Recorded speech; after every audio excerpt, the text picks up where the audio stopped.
नमस्कार, आपण पाहताय लोकराज्य न्यूज 24। पाहुयात महत्त्वाची बातमी। गणेश उत्सवामध्ये ईद ए मिलाद आल्यामुळे पोलिसांनी दिनांक 16 सप्टेंबर रोजी मिरवणूक काढण्यास मनाई केली होती। त्यामुळे गणपती झाल्यावर सर्व मुस्लिम बांधवांना पोलिसांनी परवानगी दिल्यामुळे काही मंडळांनी शनिवारी तर काही मंडळांनी रविवारी काढल्या होत्या।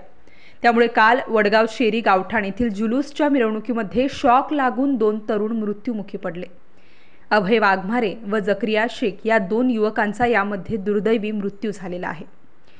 चंदननगर पोलिसांनी दिलेल्या माहितीनुसार रविवारी सकाळी मोहम्मद पैगंबर जयंतीनिमित्त मुस्लिम समाजाच्या वतीने जुलूस मिरवणुकांचे आयोजन करण्यात आले होते। या मिरवणुकीत वडगाव शेरी भाजी मंडई, मातोश्री मीनाताई बाळासाहेब ठाकरे पॉलिक्लिनिक मनपा येथे मीम बॉईज ग्रुप यांच्या वतीने ट्रॅक्टरवर स्पीकरच्या भिंती उभ्या करून मिरवणूक सुरू होती। सदर मिरवणूक 10:30 ते 11 दरम्यान आली असताना ही घटना घडली।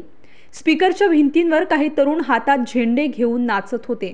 भाजी मंडई येथून वडगाव शेरी गावठाण रस्त्याला मिरवणूक येत असताना अभय वाघमारे यांच्या हातातील स्टीलच्या पाईपमधील झेंड्याला हाय टेन्शन वायरचा धक्का लागला। त्यामुळे विजेचा जोरदार धक्का बसून अभय वाघमारे जळून खाक झाला।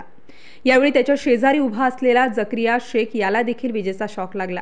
त्याला उपचारासाठी जवळच्या खासगी रुग्णालयात नेले असता त्याचे देखील निधन झाले। या प्रकरणी दोन्हीही मृत तरुणांचे मृतदेह शवविच्छेदनासाठी ससून रुग्णालयात पाठवण्यात आलेले आहेत।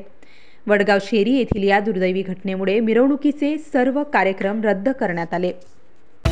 महाराष्ट्रातील महत्त्वाच्या आणि ताज्या बातम्या पाहण्यासाठी आजच आमच्या लोकराज्य न्यूज 24 न्यूज चॅनलला YouTube वर सबस्क्राइब करा आणि बेल आयकॉन प्रेस करा।